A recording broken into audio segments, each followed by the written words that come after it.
Fancy your own AI agent in the public service? Well, I doubt you'll come that soon. So let's learn how to make our own automatic program that kind of works like an AI agent today.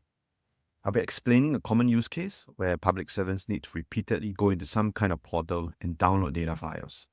The alternative is to wait weeks or months for a data service request, so it's going to suck both ways. Let's dig right into it. Right, so imagine this common use case where you have a transaction portal. You navigate to the website, click on the username field to type your username. You then click on the password field to type your password. Finally, you click on the login field to log in. All the data you need seems to be on the transaction dashboard. Great, but whoa, you've got thousands, if not millions of line items, and you only want a certain number of, line items.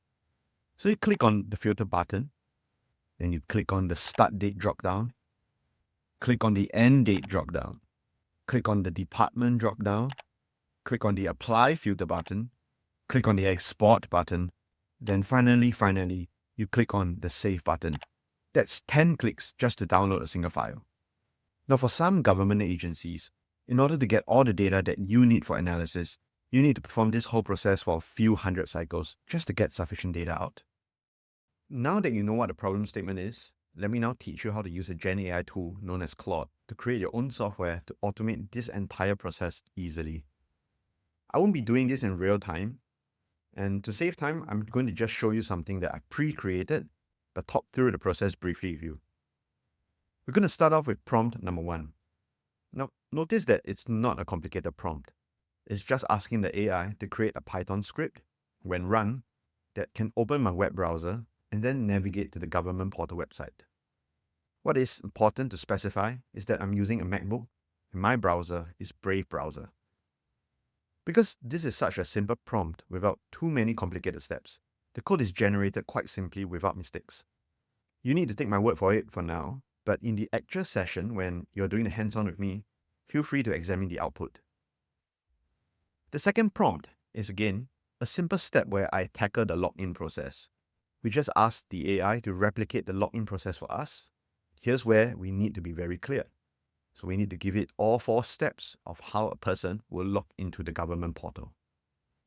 Now, other than these 4 steps, I'm going to give the AI the underlying login page HTML file as well.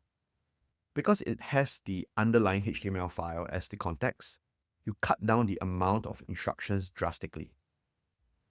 The third prompt is slightly more complex, but still quite straightforward. I want the AI to now add into the program the process of downloading all the Excel files for each month and department in the government agency.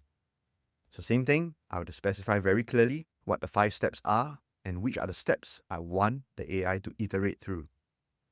Now I'm not going to go through all the steps, but again take note how I'm also giving it the underlying HTML file which serves as context.